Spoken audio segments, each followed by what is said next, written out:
በስመ አብ ወወልድ ወመንፈስ ቅዱስ አሐዱ አምላክ አሜን። የአስተርእዮ አንድ ቲዩብ ቤተሰቦች እንደምናላችሁ፣ እንደምንቆያችሁ፣ እንደምንሰነበታችሁ የሰላም አምላክ ልዑል እግዚአብሔር ይህችን ዕለትና ሰዓት በዕድሜያችን ላይ ስለጨመረልን ክብርና ምስጋና ለእርሱ ይሁን። መልካም እረኛ እኔ ነኝ።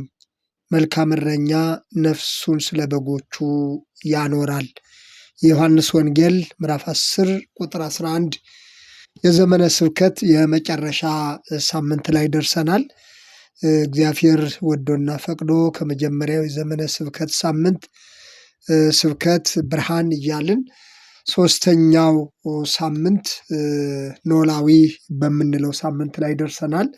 ዛሬ ስለ ኖላዊ ነው የምናየው። መልእክቱ ለሌሎችም እንዲደርስ ላይክ እና ሼር ማድረግን አትርሱ።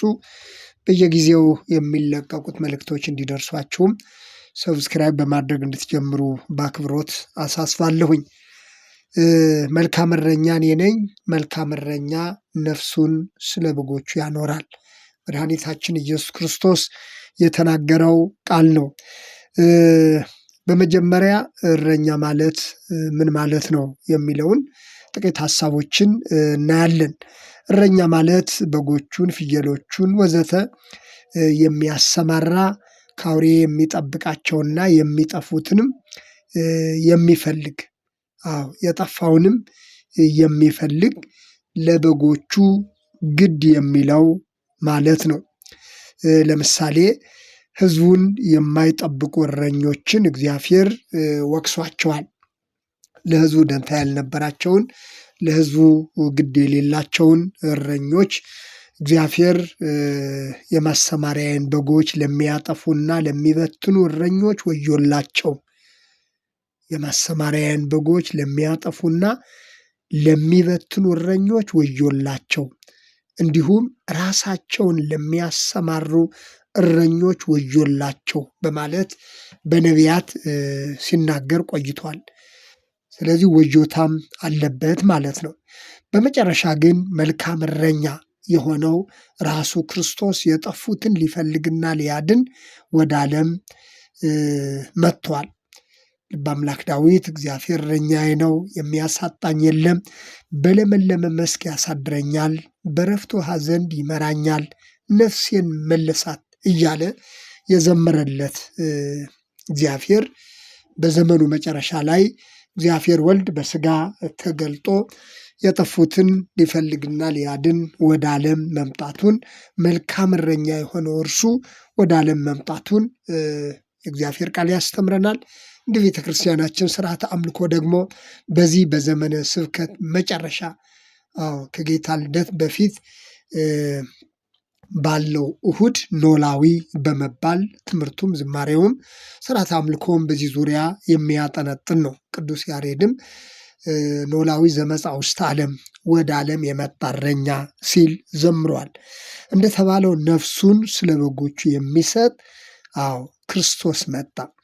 ሐዋርያት በመልእክቶቻቸው ይህንን በብዛት ጽፈውታል። ነፍሱን ስለኛ ሰጠ በማለት የእረኛነት ትርጉሙ ይህ እንደሆነ፣ መልካም እረኛ የተባለው ክርስቶስም ይህንን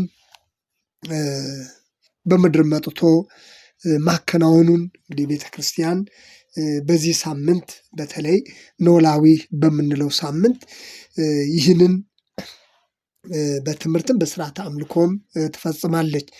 የዮሐንስ ወንጌል ምዕራፍ 10 ከቁጥር 1 ጀምሮ እንደዚህ ይላል። እውነት እውነት እላችኋለሁ ወደ በጎች በረት በበሩ የማይገባ በሌላ መንገድ ግን የሚወጣ እርሱ ሌባ ወንበዴም ነው። በበሩ የሚገባ ግን የበጎች እረኛ ነው። ለእርሱ በረኛው ይከፍትለታል፣ በጎቹም ድምፁን ይሰሙታል።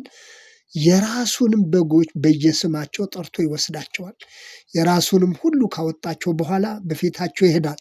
በጎቹም ድምፁን ያውቃሉ፣ ይከተሉታል።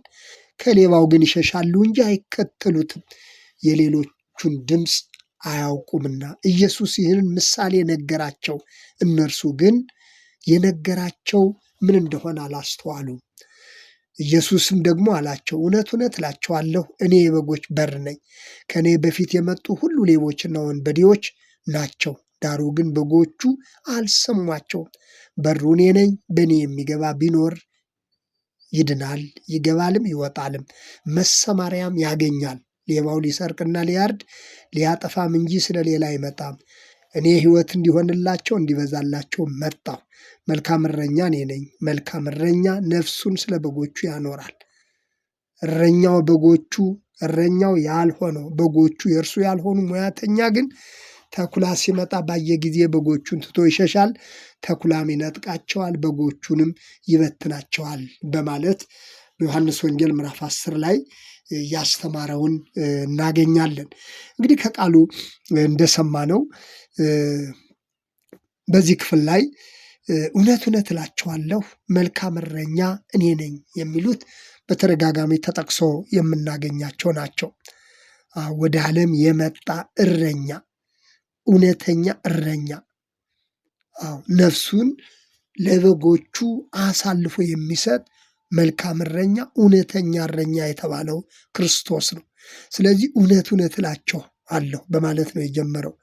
እንደሚታወቀው የሰው ልጅ ከገነት የወጣው ከእግዚአብሔር እውነት ይልቅ ሐሰትን አምኖ በመቀበሉ ነው።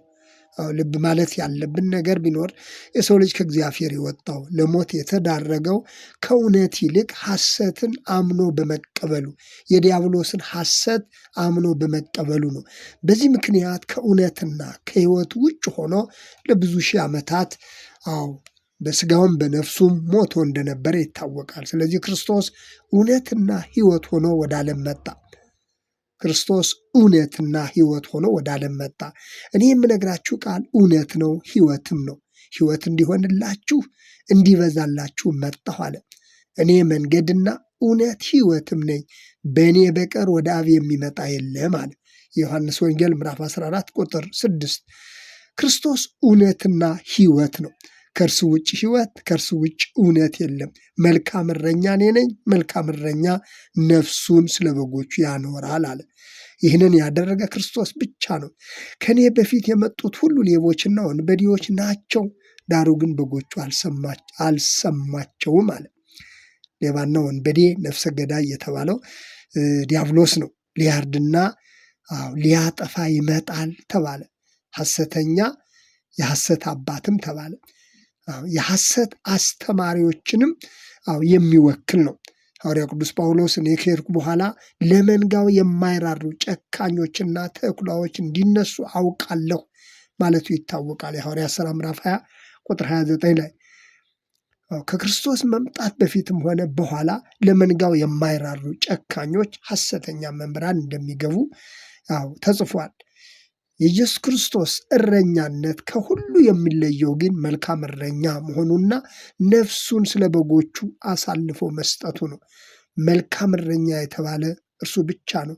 በሩ እኔ ነኝ፣ በእኔ የሚገባ ቢኖር ይድናል፣ ይገባልም ይወጣልም፣ መሰማሪያም ያገኛል አለ።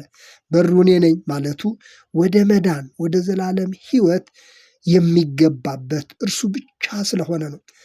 አብ እንደሚያውቀኝ እኔም አብን እንደማውቀው፣ አብ እንደሚያውቀኝ እኔም አብን እንደማውቀው የራሴን በጎች አውቃለሁ፣ የራሴን በጎች ያውቁኛል አለ። የራሴን በጎች ያውቁኛል፣ ነፍሴን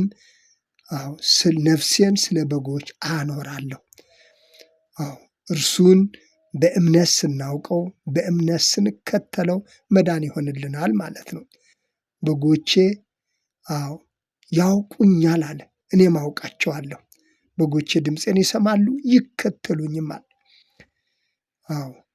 ወገኖቼ እኛም ድምፁን በመስማት እርሱን በመከተል የእርሱ መሆናችንን ማረጋገጫው ይህ እንደሆነ ከቃሉ ይህንን እውነት እንማራለን። እየተከተል ነው፣ ድምፁን እየሰማ ነው። በእርሱ ዘንድ የሆነውን ሕይወታችን በማድረግ የእርሱ መሆናችንን የምናረጋግጠው ድምፁን በመስማት ነው። ምክንያቱም ድምፄን የሚሰሙ በሕይወት ይኖራሉ፣ የእግዚአብሔርን ልጅ ድምፅ የሚሰሙ በሕይወት ይኖራሉ ተብሎ እንደተጻፈው የእርሱን ድምፅ መስማት በሕይወት መኖር ነው። በር እርሱ ብቻ ስለሆነ በእርሱ መግባት ወደ አብ መድረስ፣ ወደ ዘላለም ሕይወት መድረስ፣ ወደ መዳን መድረስ እንደሆነ ይታወቃል። ምክንያቱም ነፍሱን ስለ በጎቹ የሚያኖር እርሱ ብቻ ስለሆነ ሐዋርያው ቅዱስ ጴጥሮስ እንደ በጎች ትቅበዘበዙ ነበርና፣ ሁላችንም እንደ በጎች ተቅበዝብዘን ነበር። አሁን ግን ወደ ነፍሳችን እረኛና ጠባቂ ተመልሰናል። እንደ በጎች ትቅበዘበዙ ነበርና አሁን ግን ወደ ነፍሳችሁ እረኛና ጠባቂ ተመልሳችኋል ነው ያለው። አንደኛ ጴጥሮስ ምዕራፍ 2 ቁጥር 24 እና 25 ላይ እንደ በጎች ትቅበዘበዙ ነበር፣ አሁን ግን ወደ ነፍሳችሁ እረኛና ጠባቂ ተመልሳችኋል። ስለዚህ በዚህ በዘመነ ስብከት ውስጥ ኖላዊ በመባል የሚታወቀው ሳምንት ይህንን ነው የሚያውጅልን። እውነተኛ እረኛ፣ መልካም እረኛ፣ ነፍሱን ለበጎቹ የሚሰጥ እረኛ ክርስቶስ ኢየሱስ ወደ ዓለም መጥቶ ከድንግል ማርያም ተወልዶ ለእኛ መዳን እንደሆነልን፣ መዳን በእርሱ ብቻ እንደተፈጸመ፣ በዲያብሎስ የሐሰት ምክር ከእውነት ወጥቶ የነበረው የሰው ልጅ፣ ከሕይወት ርቆ የነበረው የሰው ልጅ ወደ እውነት ወደ ሕይወት መምጣት የቻለው እውነት በሆነው በእርሱ ሕይወት በሆነው በእርሱ እንደሆነ የምንማርበት፣ በዚህ መነሻነት እግዚአብሔርን የምናመልክበት የምናመሰግንበት ንባባቱ፣ የዕለቱ ንባባት፣ የዕለቱ አገልግሎት፣ የቅዱስ ያሬድን መዝሙር ጨምሮ አጠቃላይ ስርዓተ አምልኮ ሁሉ ኖላዊ ዘመጻውስተ ዓለም ወደ ዓለም የመጣ እረኛ ክርስቶስን